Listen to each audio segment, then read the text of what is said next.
नमस्कार, न्यूज के इकलौते फैमिली शो न्यूज की पाठशाला में आप सभी का बहुत स्वागत। मैं हूं सुशांत सिन्हा। ये वो पाठशाला जहां सबकी क्लास लगती है। और सबसे पहले आपको बता दूं कि आज पाठशाला में क्या क्या है और कौन कौन सी क्लास लगेगी। मोदी, योगी और शाह, सबसे पावरफुल तिकड़ी ने आज महाराष्ट्र से लेकर यूपी तक कैसे सियासी तूफान ला दिया, आज इसके बारे में आपको दिखाऊंगा। छत्रपति शिवाजी की धरती से पीएम मोदी ने 370 को लेकर कौन सा बड़ा ऐलान किया है। राहुल गांधी की कोरे कागज वाली लाल किताब की मोदी ने कैसे धज्जियां उड़ा दी, आज इसका चैप्टर भी है। नरेंद्र मोदी ने वो खुला चैलेंज दे दिया जिसे सुनकर ही महाविकास अघाड़ी परेशान है, आज उसके बारे में भी बताऊंगा। इसके अलावा राहुल के हरियाणा वाले जलेबी कांड के बाद गजब समोसा कांड हो गया। अब कांग्रेस में गजब ही हो गया है। कांग्रेस राज में मुख्यमंत्री के लिए आया समोसा भी सुरक्षित नहीं है क्या, आज इसकी बात क्यों हो रही है ये बताऊंगा। यूपी उपचुनाव में योगी ने अकेले संभाला मोर्चा और बेटियों पर वो बात कही कि अखिलेश तनाव में होंगे। यूपी में कांग्रेस के साथ सपा ने फिर खेल किया। अखिलेश का प्रमोशन, राहुल का डिमोशन हुआ है क्या, आज इसका चैप्टर खोलूंगा। और साथ ही तपते रेगिस्तान में हो गई बर्फबारी, आने वाला है क्या संकट भारी। भारत में ठंड आने को तैयार नहीं, उधर रेगिस्तान में बर्फबारी, माजरा क्या है, आज आपको दिखाऊंगा। लेकिन सबसे पहले दिन भर की बड़ी खबरों का रिवीजन, उसके बाद पहला चैप्टर।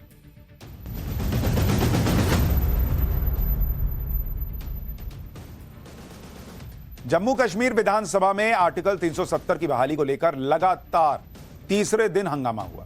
विधायक शेख खुर्शीद ने पोस्टर लहराए, कई विधायक धक्का मुक्की और मारपीट पर उतर आए।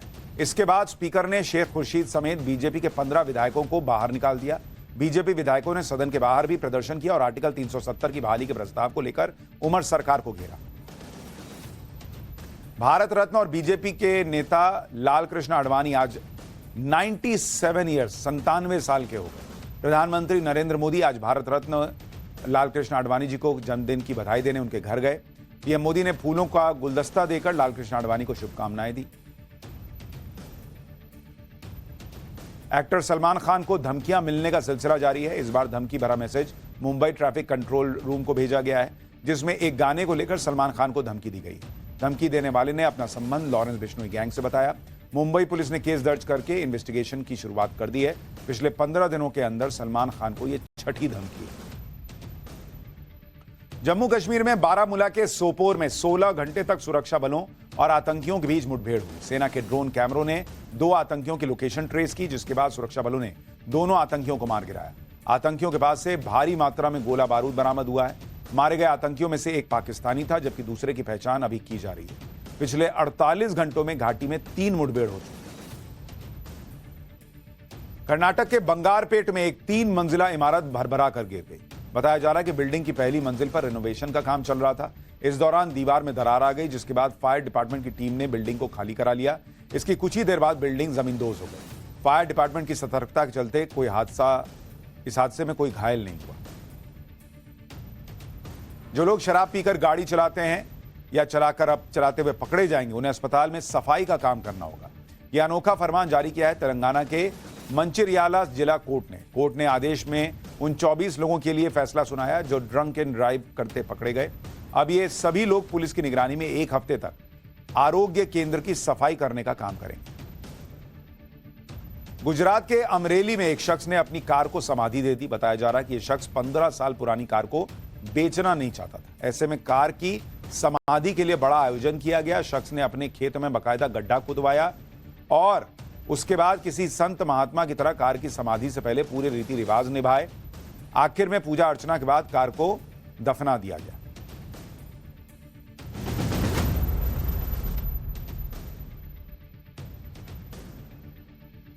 तो ये हो गया दिन भर का रिवीजन है पाठशाला की पहली क्लास। मोदी, योगी और अमित शाह, सबसे पावरफुल तिकड़ी ने आज महाराष्ट्र से लेकर यूपी तक कैसे सियासी तूफान ला दिया। छत्रपति शिवाजी की धरती से पीएम मोदी ने 370 को लेकर कौन सा बड़ा ऐलान कर दिया। राहुल गांधी की कोरे कागज वाली लाल किताब की मोदी ने धज्जियां कैसे उड़ाई और नरेंद्र मोदी ने वो खुला चैलेंज कौन सा दिया है जिसे सुनकर ही महाविकास अघाड़ी परेशान है। सबसे पहले इसका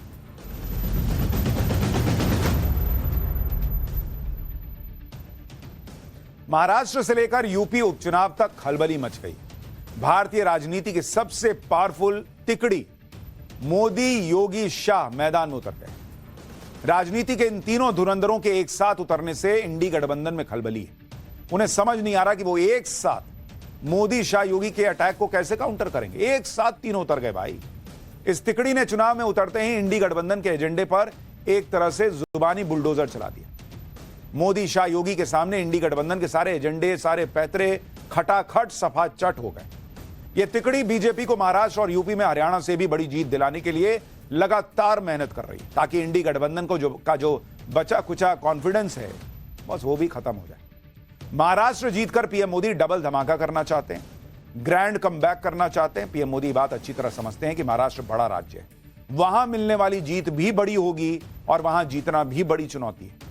इसलिए पीएम मोदी ने खुद महाराष्ट्र में मोर्चा संभाल लिया, खुद उतर गए और अपने साथ अपनी बेस्ट जोड़ी शाह और योगी को भी लेकर गए। आज महाराष्ट्र के चुनाव में पीएम मोदी की एंट्री हुई। शिवाजी की धरती से पीएम मोदी ने हिंदुत्व की हुंकार भरी, राष्ट्रवाद पर राहुल और उद्धव को एक्सपोज किया, औरंगजेब का नाम लेकर अमित शाह ने घेरा, योगी ने एक और नए नारे से तूफान खड़ा कर दिया। मतलब ट्रिपल अटैक आप कहिए महाविकास आघाड़ी पर। एक बार सुनिए मोदी, शाह और योगी ने कैसे विधानसभा चुनाव में अपने बयानों से पारा बढ़ा दिया है, चढ़ा दिया है। उसके बाद महाराष्ट्र में आज पीएम मोदी ने कैसे विपक्ष के एजेंडे को पस्त किया, एक्सपोज किया, उसकी एक एक डिटेल बताऊं। मेरे साथ बोलिए भारत माता की, भारत माता की।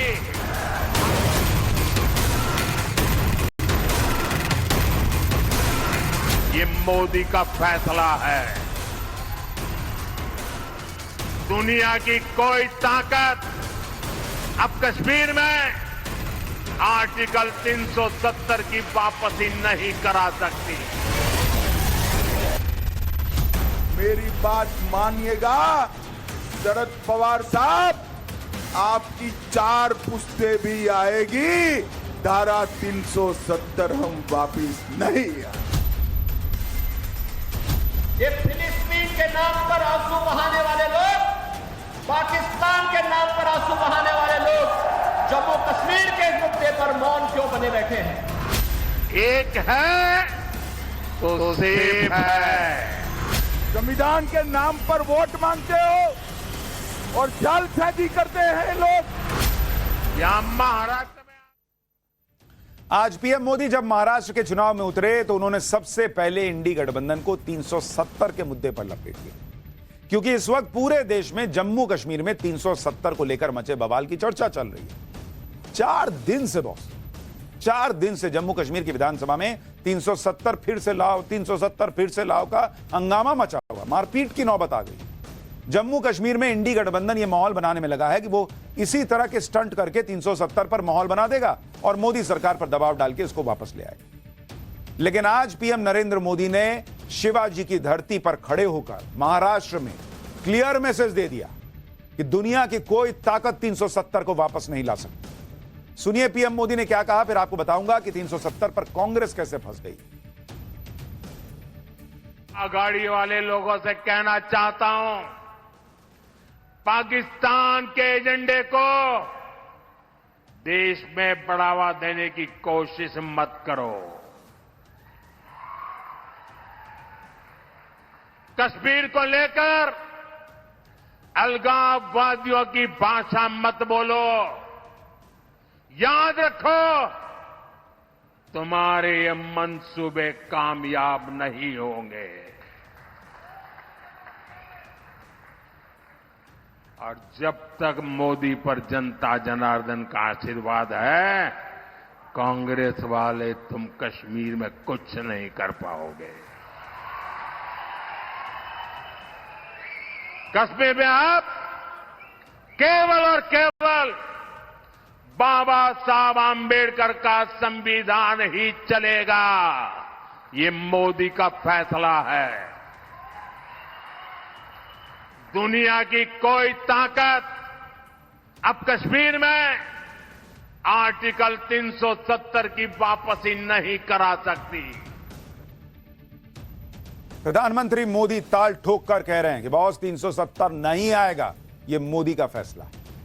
महाराष्ट्र की धरती से 370 का मुद्दा उठाकर पीएम मोदी ने राष्ट्रवाद का दांव चला, कांग्रेस को एक तरह से फंसा दिया, क्योंकि जम्मू कश्मीर में कांग्रेस उमर अब्दुल्ला के साथ गठबंधन में सरकार में, लेकिन वो 370 पर कुछ बोल नहीं पा रही। ना खुलकर विरोध कर पा रही है ना समर्थन। मतलब 370 उनके लिए गले की हड्डी बन गया है, ना उगलते बन रहा है ना निगलते बन रहा है। चुनाव प्रचार में भी कांग्रेस ने 370 पर चुप्पी साध ली थी, लेकिन विधानसभा में जब नेशनल कॉन्फ्रेंस जम्मू कश्मीर के स्पेशल स्टेटस की वापसी को लेकर प्रस्ताव लाई तो कांग्रेस मुश्किल में फंस गई, इसका विरोध करें या समर्थन। अंत में कांग्रेस नेताओं ने नेशनल कॉन्फ्रेंस के प्रस्ताव का यह कहकर समर्थन किया कि प्रस्ताव में 370 का जिक्र नहीं है। कांग्रेस को डर है कि कहीं 370 के मुद्दे पर वो नेशनल कॉन्फ्रेंस के साथ खड़ी दिखी तो महाराष्ट्र के चुनाव में उसे नुकसान हो जाएगा। लेकिन कांग्रेस जितनी भी सफाई दे ले, गाड़ी तो अब स्टेशन से छूट गई और बीजेपी ने महाराष्ट्र में इस मुद्दे को पकड़ लिया है। सुनिए, 370 के मुद्दे पर ही आज ही अमित शाह और योगी आदित्यनाथ ने भी कैसे महाविकास अघाड़ी पर अटैक किया है। कांग्रेस, एनसीपी, नकली शिवसेना, शरद पवार की एनसीपी, ये कहते हैं कश्मीर में धारा 370 नहीं हटनी चाहिए। अभी अभी कश्मीर की असेंबली में मीटिंग हुई, नेशनल कॉन्फ्रेंस के साथ कांग्रेस पार्टी ने भी एक रेजोल्यूशन किया कि धारा 370 वापिस लाइए। ये कश्मीर जो है भारत का अभिन्न अंग नहीं है। मैं आज संभाजी महाराज की भूमि पर कहकर जाता हूं, मेरी बात मानिएगा शरद पवार साहब, आपकी 4 पुश्ते भी आएगी, धारा 370 हम वापिस नहीं आने देंगे। फिलिस्तीन के नाम पर आंसू बहाने वाले लोग, पाकिस्तान के नाम पर आंसू बहाने वाले लोग जम्मू कश्मीर के इस मुद्दे पर मौन क्यों बने बैठे हैं? ये देश की एकता और अखंडता को चुनौती देने वाली स्थिति है और कोई भी भारतीय राष्ट्र की एकता और अखंडता को कतई पर किसी प्रकार की चोट को स्वीकार नहीं करेगा।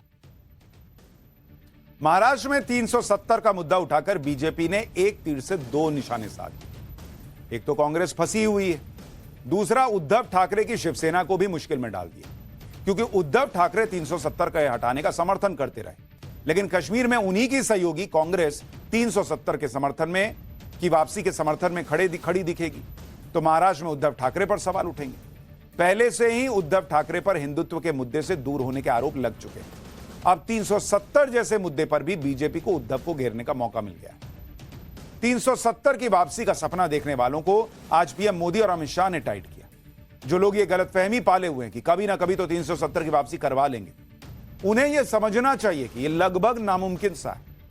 370 की बहाली के लिए संविधान में संशोधन करना होगा बॉस, और इसका अधिकार अनुच्छेद 368 में दिया गया है। अनुच्छेद 368 के तहत किसी भी संवैधानिक संशोधन के लिए लोकसभा और राज्यसभा में 2/3 बहुमत चाहिए होगा और 50% से ज्यादा विधानसभाओं से इसे पास कराने की जरूरत पड़ेगी। जो विपक्ष एकजुट होने के बाद भी 230-240 पर अटक गया है, उसे 370 की वापसी के लिए लोकसभा में 362 का आंकड़ा चाहिए। कहां से लाओगे?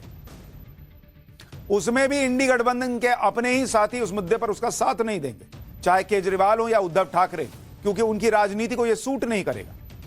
खुद कांग्रेस 370 का खुलकर विरोध नहीं कर रही है, तो फिर सवाल यह है कि विपक्ष की सरकार बन भी गई तो 370 लाओगे कैसे?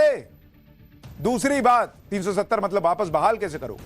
दूसरी बात, पीएम मोदी के रहते हुए तो विपक्ष की सत्ता में वापसी मुश्किल ही दिख रही है। 370 तो बहुत दूर की बात है। लोकसभा चुनाव में विपक्ष पूरी ताकत लगाकर भी पीएम मोदी को रोक नहीं पाया। इसलिए नंबर गेम को देखकर यही लग रहा है कि 370 की वापसी सिर्फ एक सपना है, और यह इन नेताओं को भी पता है। कश्मीर में जो लोग बोल रहे हैं वो सिर्फ पब्लिक को झुंझुना थमा रहे हैं, इससे खेलते रहो ताकि हम सरकार चलाते रहें। इंडी गठबंधन की हवा इसलिए भी टाइट हो गई क्योंकि पीएम मोदी ने आज महाराष्ट्र में उस जगह रैली की जो मुस्लिम वोट पाने के लिए इंडी गठबंधन की सबसे बड़ी प्रयोगशाला बन गई। पीएम मोदी ने पहली रैली के लिए महाराष्ट्र के धुले को चुना। आपको याद होगा, हमने धुले का आपको पूरा चैप्टर समझाया था। धुले लोकसभा का उदाहरण देकर ही बीजेपी ने वोट जिहाद का आरोप लगाया था। धुले की मालेगांव सेंट्रल सीट पर इंडी गठबंधन को एकदम एक तरफा वोट पड़े थे, जिससे बीजेपी के प्रत्याशी को हैरान करने वाली हार मिली, क्योंकि धुले लोकसभा सीट के तहत आने वाली 6 विधानसभा सीट में से 5 पर बीजेपी के उम्मीदवार करीब 1,90,000 वोट से आगे चल रहे थे। पांचों विधानसभा में बीजेपी के उम्मीदवार को एक एक लाख वोट मिले। लेकिन जब मालेगांव सेंट्रल विधानसभा सीट पर वोटों की गिनती हुई तो पता चला कि वहां कांग्रेस के उम्मीदवार को एक तरफा 1,98,869 वोट मिले और उसी विधानसभा में बीजेपी के उम्मीदवार को मात्र 4,542 वोट। इस वजह से बीजेपी का उम्मीदवार आखिर में 4,000 वोट से हार गया। 5 विधानसभा में लीड लेने के बाद आखिरी में हार गया। मालेगांव सेंट्रल सीट पर मुस्लिम आबादी 78.4% है। यानी मोदी विरोध में इंडी गठबंधन ने एक तरफा मुस्लिम वोट जुटाया और जीत हासिल कर ली। बीजेपी का दावा है कि महाराष्ट्र में करीब 14 लोकसभा सीटों पर इसी तरह की एक तरफा वोटिंग की वजह से एनडीए गठबंधन को हार मिली। अब इंडी गठबंधन इसी प्रयोग को विधानसभा चुनाव में भी दोहराने की तैयारी कर रहा है, इसलिए बीजेपी पहले से अलर्ट है। पीएम मोदी ने धुले से ही हिंदू एकता की बात छेड़ी, कहा कि एक रहोगे तभी सेफ रहोगे। सुनिए पीएम मोदी ने कैसे इंडी गठबंधन की जो प्लानिंग है उसे एक्सपोज किया। अलग अलग जातियों में टूटने से आप सोचिए कमजोर हो जाएंगे कि नहीं हो जाएंगे। इसलिए मैं कहता हूं एक है तो सेफ है, एक है तो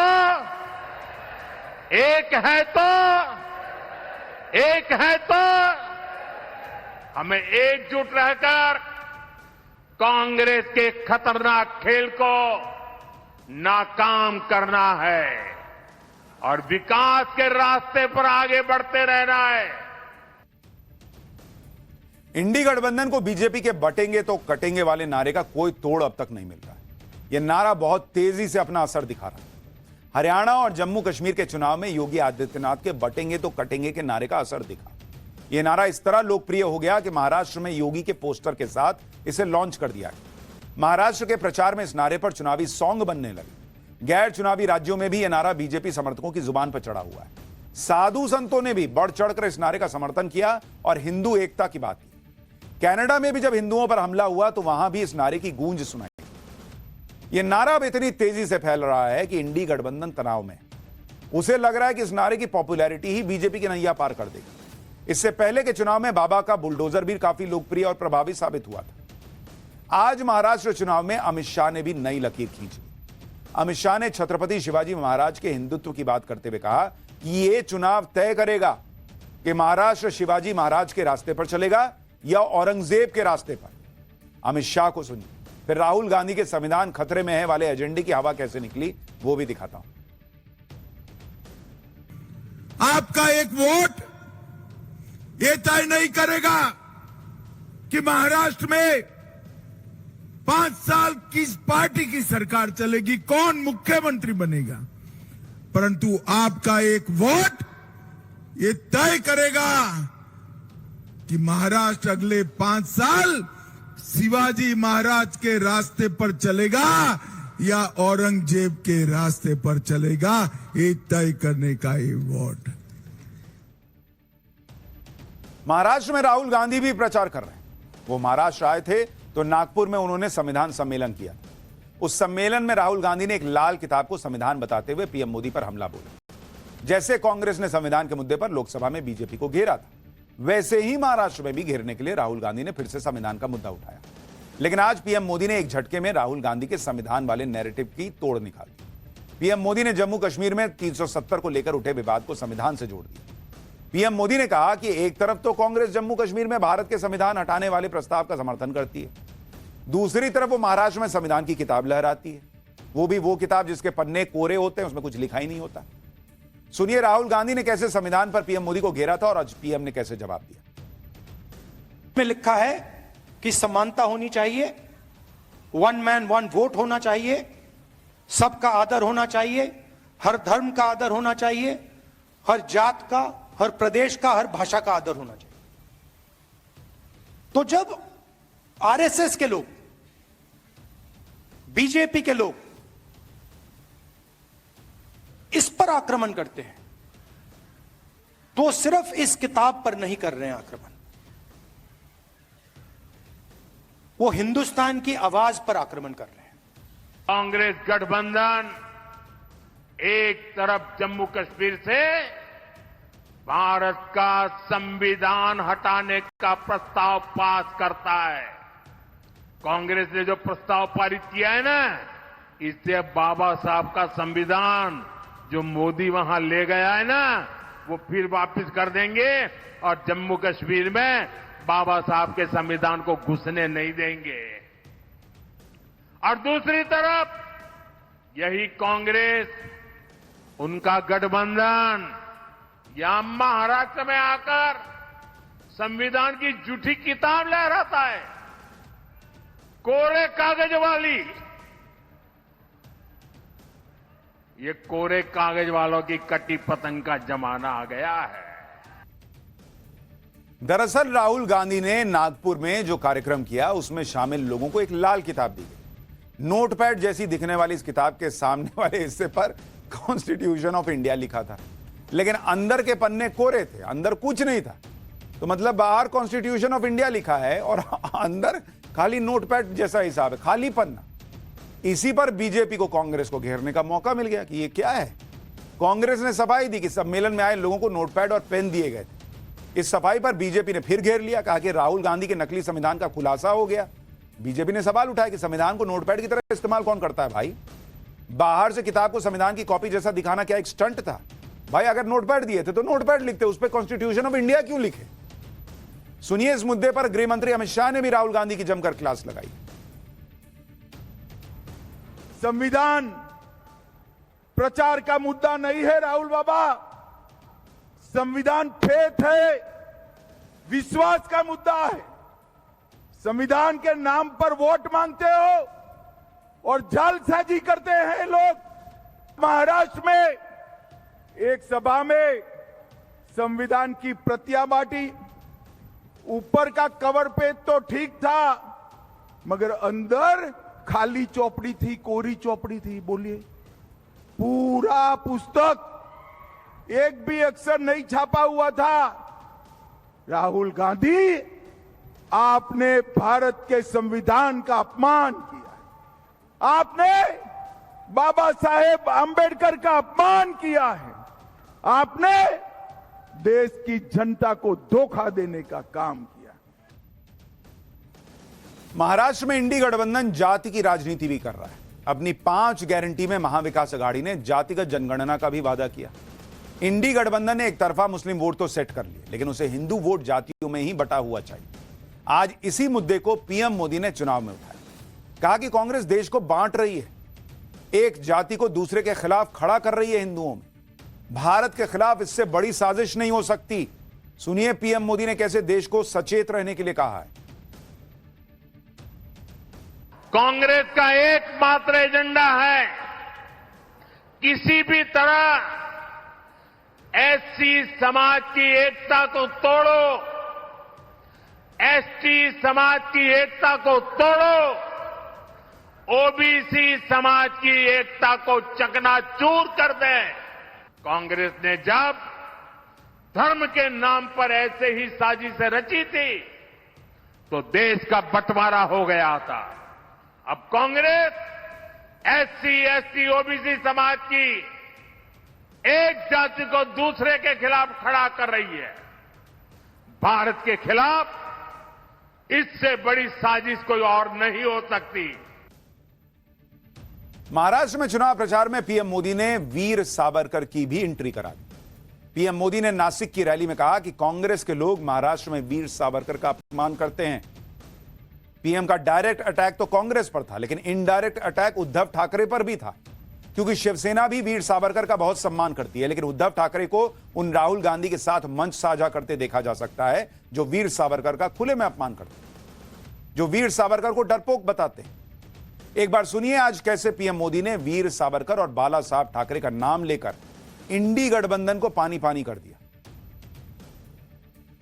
एक चुनौती मेरी महाआघाड़ी वालों को है। ये पार्टियां कांग्रेस के युवराज के मुंह से, कांग्रेस के नेताओं से वीर सावरकर के तप, त्याग, बलिदान के कम से कम 15 मिनट रोज अपने भाषण में प्रशंसा करके जरा दिखा दे। एक युवराज कभी भी वीर सावरकर की प्रशंसा करने की हिम्मत नहीं करेगा। मैं अघाड़ी में कांग्रेस के दोस्तों को ये भी चुनौती देता हूं, वो कांग्रेस के नेताओं से, युवराज के मुंह से बाला साहब ठाकरे की, उनकी विचारधारा की सार्वजनिक रूप से प्रशंसा करके दिखाएं। इंडी गठबंधन में इसलिए भी बहुत हलचल है क्योंकि अगले कुछ दिनों में मोदी योगी महाराष्ट्र में ताबड़तोड़ रैली भी करने वाले हैं। महाराष्ट्र में 20 नवंबर को वोट पड़ने, उससे पहले पीएम मोदी एक हफ्ते में करीब 9 रैलियां करें। कल भी पीएम मोदी ने महाराष्ट्र के अकोला और नांदेड़ में रैली करने का फैसला किया है। 12 नवंबर को पुणे में रोड शो करेंगे। 14 को छत्रपति संभाजीनगर, रायगढ़ और मुंबई में रैलियों को संबोधित करेंगे। पीएम मोदी की तरह सीएम योगी के भी रैलियों का मेगा प्लान तैयार है। सीएम योगी महाराष्ट्र में करीब 15 रैलियां करने वाले हैं। यानी अभी तो मोदी और योगी के हमलों की शुरुआत हुई है। अभी तक प्रचार की गाड़ी ने रफ्तार उस तरह से नहीं पकड़ी। अब सोचिए आगे तो क्या ही होगा और इंडी गठबंधन की क्या हालत होगी। आज पीएम मोदी ने इंडी गठबंधन के अंदर झगड़े पर भी तंज कसा। कहा कि महाअघाड़ी की गाड़ी में ना पहिए है ना ब्रेक है, झगड़ा ड्राइवर की सीट पर बैठने के लिए हो रहा है। सुनिए। महाराष्ट्र को जो सुशासन चाहिए वो सिर्फ महायुति की सरकार ही दे सकती है। और उधर देखिए, महाअघाड़ी की गाड़ी में वैसे भी ना पहिए हैं, ना ब्रेक है और ड्राइवर की सीट पर बैठने के लिए भी झगड़ा हो रहा है। और चारों तरफ से भांति भांति के हॉर्न सुनाई दे रहे हैं। अब प्रधानमंत्री मोदी हो या मुख्यमंत्री योगी आदित्यनाथ, महाराष्ट्र चुनाव में वोटर से जाति के आधार पर बंटने से बचने की अपील क्यों कर रहे हैं, इसकी वजह भी समझिए। दरअसल महाराष्ट्र में इंडी गठबंधन को एक तरफा मुस्लिम वोट दिलाने के लिए पर्दे के पीछे अलग खेल चल रहा है। कुछ मुस्लिम संगठन मुसलमानों को पीएम मोदी का डर दिखाकर यह मैसेज दे रहे हैं कि अगर उनके वोट बटेंगे तो इस देश में मुस्लिम खतरे में आ जाएंगे। महाराष्ट्र में मुस्लिम वोटर्स को मोदी का डर दिखाकर और मजहब का हवाला देकर बीजेपी को वोट नहीं देने की अपील की जा रही है। आरोप है कि मराठी मुस्लिम सेवा संघ नाम का एक संगठन है जिसने 180 से ज्यादा एनजीओ और दूसरे संगठनों से हाथ मिलाया है। यह संगठन पूरे महाराष्ट्र में मुस्लिम वोटर्स के साथ मीटिंग्स कर रहा है और अब तक 200 से ज्यादा बैठकें हो भी चुकी हैं। आरोप लग रहा है कि यह संगठन मुसलमानों के बीच भड़काऊ पर्चे बांट रहा है। इन पर्चों पर जो लिखा है वो बहुत हैरान करने वाला है। इस पर्चे का पहला ही सवाल है, ए ईमान वालों जरा सोचो, क्या आप शरीयत में दखलंदाजी करने वालों को वोट दोगे? पर्चे में आगे लिखा है, क्या आप बेगुनाह मुसलमानों की लिंचिंग करने वालों को वोट दोगे? क्या मुसलमानों पर समान नागरिक संहिता थोपने वालों को वोट दोगे? इस पर्चे में मुस्लिम वोटर्स को उकसाने वाले कई और सवाल भी, जैसे क्या आप मदरसों को खत्म करने वालों का इरादा रखने वालों को वोट करोगे? क्या आप वक्फ के खिलाफ वालों को वोट करोगे? क्या आप मुसलमानों पर सीएए एनआरसी थोपने वालों को वोट करोगे? मराठी मुस्लिम सेवा संघ खुलकर कह रहा है कि बीजेपी को उसी तरह वोट मत देना जैसे 2024 के लोकसभा चुनाव में नहीं दिया था। इसके साथ ही पर्चे में महाराष्ट्र विधानसभा चुनाव में महाविकास अघाड़ी को वोट देकर कामयाब बनाने की अपील की गई। बीजेपी ने मुस्लिम संगठनों की इस मुहिम की शिकायत चुनाव आयोग से कर दी और इसे देश में नफरत फैलाने की साजिश बताया। सुनिए पूरे मामले पर बीजेपी क्या कह रही है। ये जो वोट जिहाद कैंपेन मुस्लिमों में जो भावना फैला रहा है उसके कारण दंगा फसाद हो सकता है। 1947 के पहले की मोहम्मद अली जिन्ना की मुस्लिम लीग की भाषा हिंदुस्तान में नहीं चलेगी। इस बीच बीजेपी नेता नितेश राणे ने भी आरोप लगाया कि मुस्लिम वोटों के लिए शिवसेना उद्धव ठाकरे गुट के नेता मस्जिदों में जाकर मौलानाओं के साथ मीटिंग कर रहे हैं, जिसका एक वीडियो भी नितेश राणे ने सोशल मीडिया पर शेयर किया। नितेश राणे का दावा है कि इस वीडियो में उद्धव शिवसेना गुट के 3 कैंडिडेट मस्जिद में जाकर मौलानाओं के साथ मीटिंग करते दिख रहे हैं। वीडियो में मुंबई की डिंडोशी सीट से शिवसेना उद्धव ठाकरे गुट के कैंडिडेट और मौजूदा विधायक सुनील प्रभु भी नजर आ रहे हैं, जिनका मुकाबला इस बार शिवसेना शिंदे गुट के कैंडिडेट संजय निरुपम से होना है। सुनिए मौलाना किस तरह शिवसेना उद्धव गुट के नेताओं को चुनाव में जीत के लिए हर संभव मदद का भरोसा भी देते सुनाई दे रहे हैं। पूरी मेहनत करेंगे। पिछले इलेक्शन में भी आपने देखा है और आपको इकरार भी करना पड़ेगा कि नहीं, उलमा ने मैदान में आकर मोर्चा संभाला और काम किया, जिसकी वजह से अच्छी सीटों से हम लोग जीते। और आज भी हम काम करेंगे, मेहनत करेंगे। और इसीलिए बीजेपी कह रही है कि भाई इंडी गठबंधन मुसलमानों का वोट तो एक तरफा लेता है, हिंदू को बांट के वोट लेना चाहता है। कम से कम हिंदू को बंटना नहीं चाहिए क्योंकि उसी का नुकसान होगा। खैर, पाठशाला में अब अगली क्लास। राहुल के हरियाणा वाले जलेबी कांड के बाद गजब समोसा कांड हुआ है।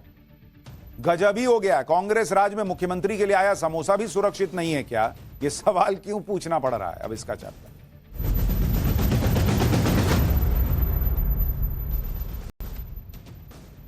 पॉलिटिक्स में कभी कभी ऐसा भी होता है कि मामूली सी दिखने वाली बात भी बहुत बड़ी बात बन जाती है। छोटी छोटी चीजें बड़ा विवाद खड़ा कर देती है।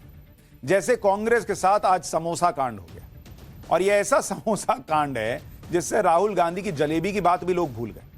अब तक जलेबी को लेकर लोग कांग्रेस के मजे लेते थे, लेकिन जलेबी के साथ साथ अब कांग्रेस के समोसा कांड पर भी खूब चर्चा हो रही है। कांग्रेस का यह समोसा कांड हुआ है हिमाचल प्रदेश में, जहां पर कांग्रेस की सरकार है। और हिमाचल में कांग्रेस की सरकार इस बात पर हिली हुई है कि सीएम के लिए आया समोसा कौन खा गया। लोग इस बात पर हंस रहे हैं कि कांग्रेस सरकार इसकी जांच भी करवा रही है कि सीएम के नाश्ते के लिए आए समोसे बीच में किसने निपटा दिए, किसने समोसे की प्लेट सीएम तक पहुंचने ही नहीं दी।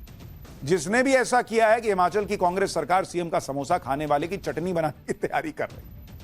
यानी लोग मजे भी ले रहे हैं कि जो कांग्रेस का एक जमाना था कि राजीव गांधी कहते थे कि 100 पैसा 1 रुपया भेजता हूं तो 15 पैसा पहुंचता, 85 पैसा गायब हो जाता है। कांग्रेस के राज में आज भी वही चल रहा है कि सीएम के लिए आया समोसा भी गायब हो जाता है।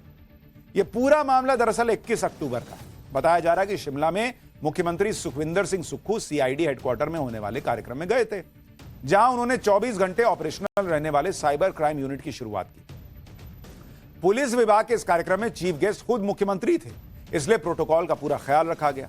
सीएम के लिए रिफ्रेशमेंट शिमला के 5 स्टार होटल रेडिसन से मंगवाया गया। स्नैक्स में समोसे और केक शामिल थे। कुल 21 समोसे और केक के 2 लोफ ऑर्डर किए गए, जो कि डिलीवर भी हुए, लेकिन सीएम सुक्खू की प्लेट तक नहीं पहुंचे।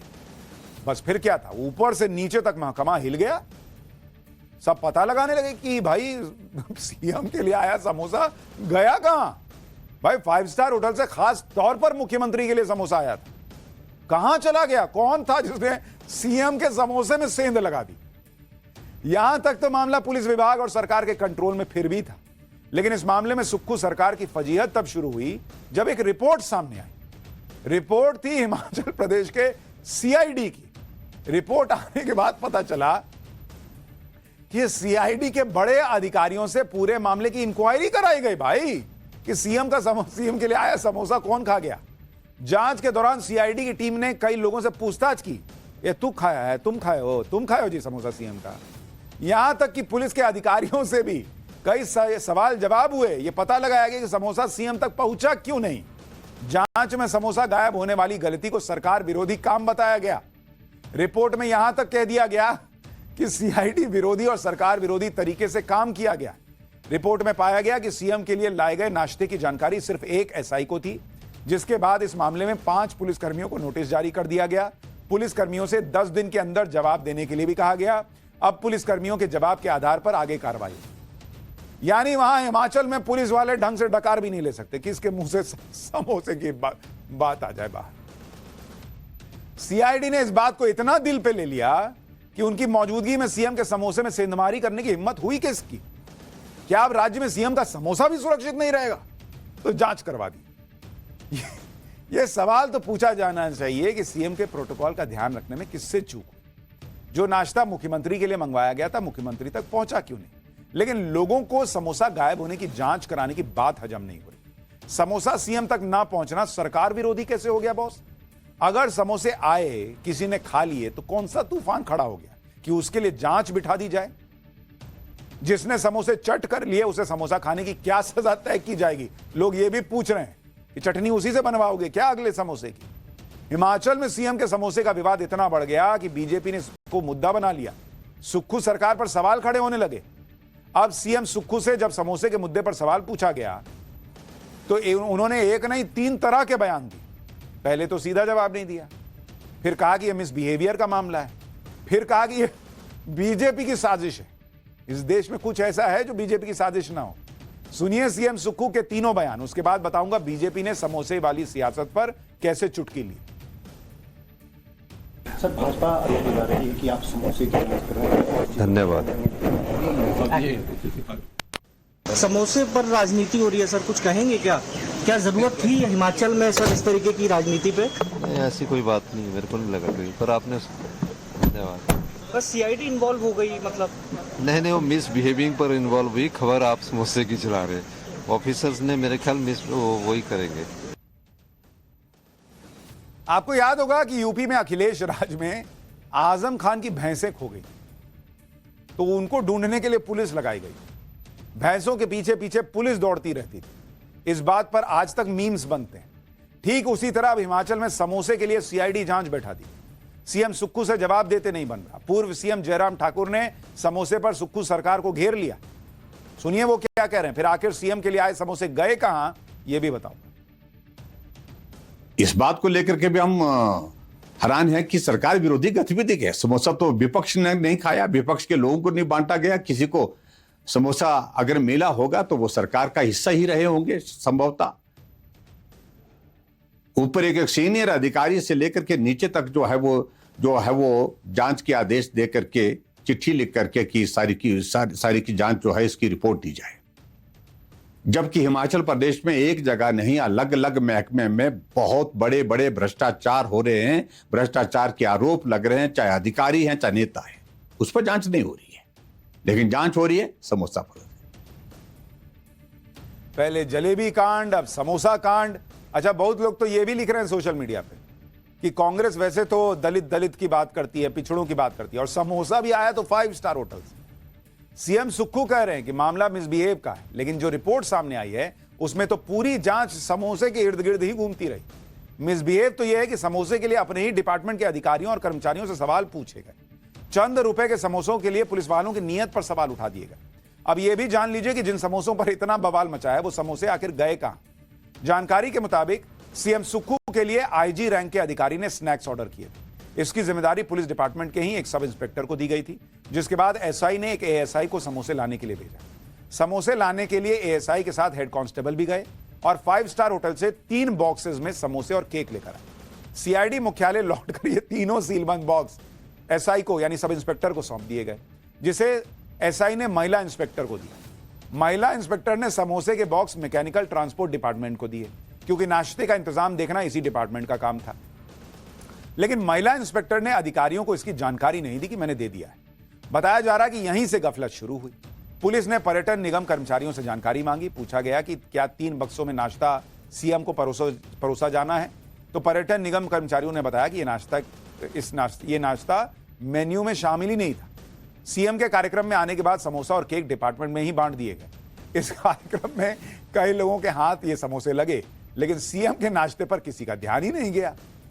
आमतौर पर होटल्स में समोसा 10 रुपए का मिलता है, अच्छी दुकान पर जाएंगे तो समोसा 20 रुपए का मिल जाएगा। लेकिन सीएम सुक्खू के लिए तो 5 स्टार होटल से समोसा आया था, तो इसके रेट भी स्पेशल ही होंगे। हिमाचल में सियासत के सेंटर पॉइंट बन गए इन समोसों की पूरी जानकारी जानने के लिए हमारी टीम वहां पहुंच गई, जहां इन स्पेशल समोसों को तैयार किया गया था। आप भी देखिए, रेडिसन होटल के ये समोसे जो चर्चा का विषय बने हुए हैं, वो इतने खास क्यों? मैं दिखा देती हूँ आपको। ये देखिए, आप पहले तो ये जो है ये इंग्रेडिएंट्स है, इसमें ड्राई फ्रूट्स है, खोया है और काफ़ी और चीज़ें भी हैं। इंग्रेडिएंट्स इसमें डाले जाते हैं। और ये देखिए, अब समोसे को जो है फ्राई किया जा रहा है। यहाँ पे आप देख सकते हैं किस तरह जो है समोसे बन रहे हैं। और इसी समोसे की वजह से जो है चर्चा, जो हिमाचल में समोसों की चर्चा हो रही है हर जगह। मतलब ये कहा जा रहा है कि ऐसे कैसे खास समोसे हैं जिस पर जो है इंक्वायरी बिठा दी जाती है, सीआईडी की इंक्वायरी होती है। और इंक्वायरी के बाद जो है सीआईडी उसे एंटी गवर्नमेंट एक्ट कहती है। मतलब कहा जाता है कि ये सरकार के विरुद्ध कार्य है, क्योंकि ब्रेकफास्ट जो है सीएम वीवीआईपी ब्रेकफास्ट यहाँ से जा रहा था और वो सीएम को ना सर्व करके उनके सिक्योरिटी स्टाफ को दिया जाता। खास है आपके समोसे में? मैम, हमारे समोसे में जो बाकी समोसों से डिफरेंट है, जो इसकी स्टफिंग है, इसमें खोया है, पनीर है और नट्स हैं, जो इसको बाकी समोसों से थोड़ा अलग करते हैं। अब इतना स्पेशल समोसा है तो वहां भी लोगों का मन ललचा गया होगा। इन समोसों का रेट सुनेंगे तो आप चौंक जाएंगे। 420 रुपए के 3 समोसे आए थे, 420 रुपए के 3, और उनके साथ भी 420 ही हो गए। सीएम के रिफ्रेशमेंट मेन्यू में और क्या क्या था वो भी जान लीजिए। ये ऑर्डर 21 तारीख को गया था सुबह 10 बजे के लगभग। क्या क्या क्या था ऑर्डर में? उस ऑर्डर में समोसे थे एंड ड्राई केक्स थे एंड 21 समोसे के करीब थे, क्योंकि हम लोग एक प्लेट में 3 समोसे देते हैं, जिसका कि लगभग 350 रुपया प्लस टैक्सेस है। एंड जो ड्राई केक है वो 450 रुपये का लोफ आता है, जिसमें कि 12 पीस कटते हैं, तो 2 लोफ वो थे। अब बताइए, जिस राज्य में ऐसी हालत हो कि लोगों की सैलरी पेंशन कभी रोकनी पड़ रही हो, वहां मुख्यमंत्री 140 रुपए का समोसा खा रहे हैं। मतलब खाए नहीं बेचारे, मुंह तक तो पहुंचा ही नहीं, लेकिन उनके लिए 140 रुपया का एक समोसा ऑर्डर हो रहा है। 3 समोसे थे प्लेट में, 350 रुपया समोसा प्लस टैक्स। बताइए, बताया जा रहा है कि समोसों और केक का बिल 5,000 रुपए के पास आसपास आया था, जिसके लिए सीआईडी से जांच तक करा ली गई, लेकिन रिपोर्ट सामने आ गई तो अब सरकार से कोई जवाब देते नहीं बन रहा। ऐसे में अब सरकार के नुमाइंदे और अधिकारियों की भी समझ में नहीं आ रहा कि कहें क्या। सीएम के मीडिया एडवाइजर कह रहे हैं कि इस तरह की कोई इंक्वायरी हुई ही नहीं, तो सीआईडी के डीजी कह रहे हैं कि समझ नहीं आ रहा कि रिपोर्ट लीक कैसे हुई। सुनिए सुक्खू सरकार की फजीहत उनके अपने लोग कैसे करा रहे हैं, उसके बाद बताऊंगा सुक्खू के लिए दिल्ली से कैसे फील्डिंग शुरू हुई है। और आप सभी लोग जानते हैं कि ये माननीय मुख्यमंत्री जी बाहर का खाने पीने का बहुत प्रेज है, उनका हेल्थ इश्यूज है, तो ये एक बहुत छोटा मामला, इंटरनल मामला उनका जो है डिपार्टमेंट का हो सकता है। जिस चिट्ठी का जिक्र आप लोग कर रहे हैं, इसका सरकार से कोई ताल्लुक नहीं है और कोई इस प्रकार की इंक्वायरी नहीं हुई है। देखिए, ये लिखित में रिपोर्ट आ गई, जबकि हमने पता करने के लिए कहा था, और पता करना भी चाहिए चीज़ों का, क्योंकि एडमिनिस्ट्रेशन का मैं हेड हूँ। मगर अब ये कैसे लीक हुई, क्या हुआ, ये डल मैटर सीआईडी का, हम उसको देखेंगे। कोई कह रहा है जांच ही नहीं हुई, कोई कह रहा है कि वर्बली बोले थे जांच करने, लीक के रिपोर्ट कैसे बन गई, रिपोर्ट लीक कैसे हो गई। जवाब ही तय नहीं हो पा रहा कि क्या बोलना है। सीएम सुक्खू के अधिकारी से लेकर नेता तक डैमेज कंट्रोल में लगे, लेकिन समझ नहीं आ रहा कि कहें तो कहें क्या। समोसे वाली सियासत पर लगाम कैसे लगाएं।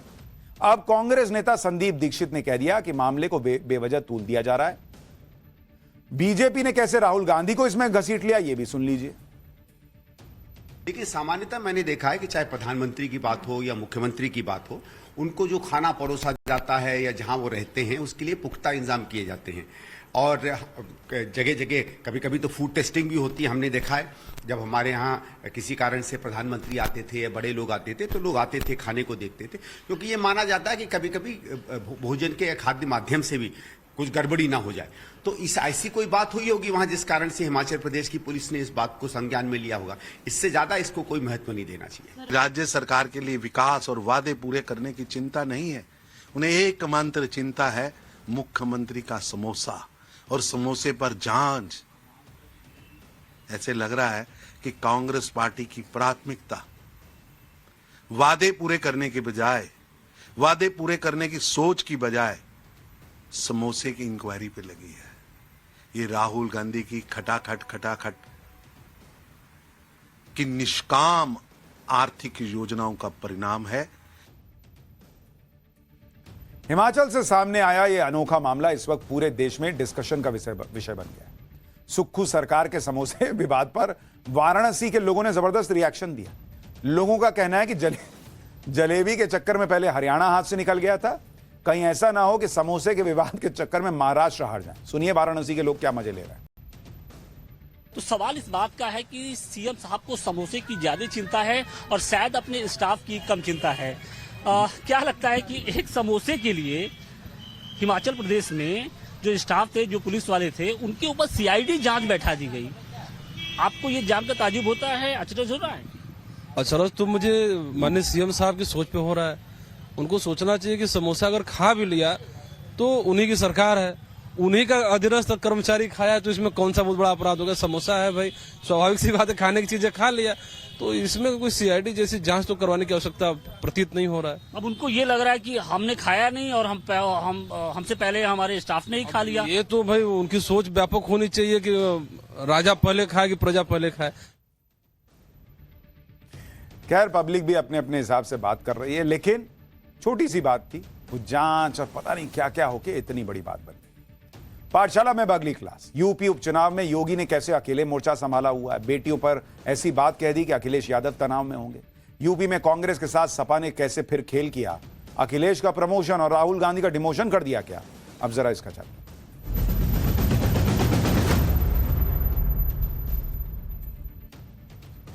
झारखंड और महाराष्ट्र में प्रचार के बाद अब सीएम योगी ने यूपी उपचुनाव में प्रचार शुरू कर दिया है। योगी आदित्यनाथ ने जिस धमाकेदार अंदाज में यूपी में प्रचार की शुरुआत की है, उससे समाजवादी पार्टी में खलबली मची।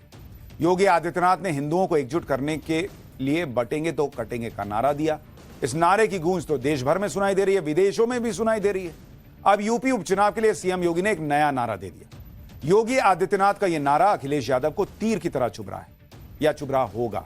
सीएम योगी ने समाजवादी पार्टी के खिलाफ एक तरह से नैरेटिव सेट किया। सीएम योगी का यह नारा यूपी उपचुनाव की 9 सीटों पर असर डाल सकता है। मीरापुर सीट पर प्रचार करने के लिए पहुंचे मुख्यमंत्री योगी ने समाजवादी पार्टी पर तीखे हमले किए। कानून व्यवस्था के मुद्दे पर अखिलेश यादव को घेरा। सीएम योगी ने कहा कि अखिलेश के सीएम रहते प्रदेश में गुंडा राज था। इसके बाद सीएम योगी अखिलेश को चुभने वाला नारा देते चले गए। उन्होंने कहा कि जहां दिखे सपाई वहां बिटिया घबराई। इस एक नारे से सीएम योगी ने पूरी समाजवादी पार्टी को कटघरे में खड़ा कर दिया। यानी सीएम योगी के इरादे साफ हैं। उपचुनाव को वो बिल्कुल भी हल्के में नहीं ले रहे और महिला सुरक्षा का मुद्दा उठा रहे हैं। तभी ना नारा दे रहे हैं कि जहां दिखे सपाई वहां बिटिया घबराई। हर सीट के लिए जीतोड़ मेहनत भी चल रही है।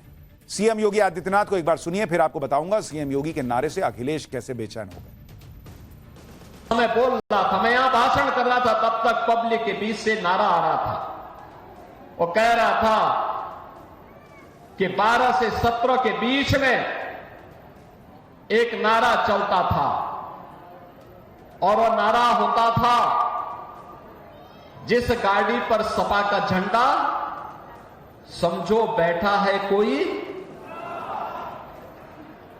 और बहनों और भाइयों, आज मैं कह सकता हूं कि जहां दिखे सपाई वहां बिटिया घबराई। मुख्यमंत्री योगी आदित्यनाथ का नया नारा बेहद आक्रामक है। इस नारे के जरिए सीएम योगी जनता को समाजवादी पार्टी से सावधान रहने के लिए कह रहे हैं। महिला वोटर्स को जागरूक कर रहे हैं कि भाई सपाई यानी बिटिया घबराई। ये उनके मन में बात जो है वो पहुंचाने का प्रयास कर रहे हैं। लेकिन सीएम योगी का यह बयान अखिलेश यादव को चुभ गया। पूरी समाजवादी पार्टी सीएम योगी के नारे पर पलटवार करने उतरी। अखिलेश यादव ने सीएम योगी के बयान पर कहा कि डरे हुए इंसान की सबसे बड़ी पहचान होती है उसकी नकारात्मक बातें।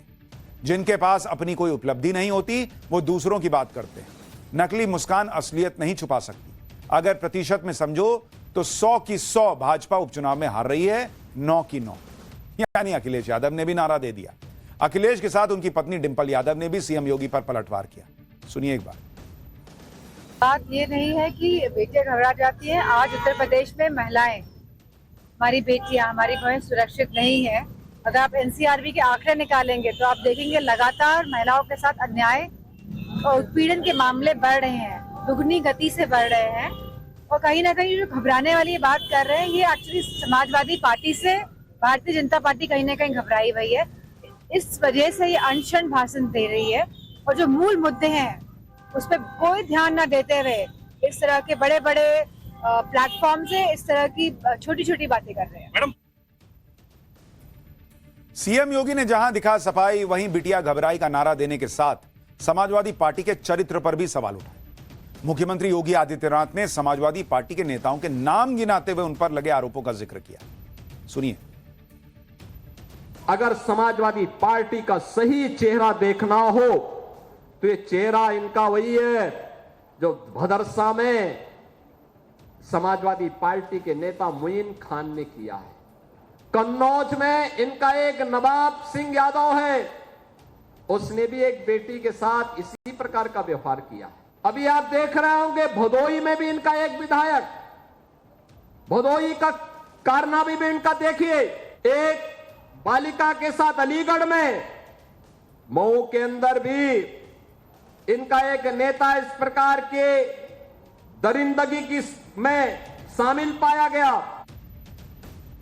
दरअसल यूपी में उपचुनाव 20 नवंबर को होने वाले हैं और सीएम योगी एकदम फायर मोड में कैंपेन कर रहे हैं। आने वाले समय में समाजवादी पार्टी को सीएम योगी के और तीखे हमलों के लिए तैयार रहना होगा, क्योंकि सीएम योगी उपचुनाव वाली सभी 9 सीटों पर अग्रेसिव प्रचार कर रहे हैं। सीएम योगी ने आज मीरापुर, कुंदरकी और गाजियाबाद में प्रचार किया। 9 नवंबर यानी कल सीएम योगी करहल, सीसामऊ और खैर सीट पर प्रचार करेंगे। 10 नवंबर को मझवा, कटेरी और फूलपुर में सीएम योगी का प्रचार का कार्यक्रम।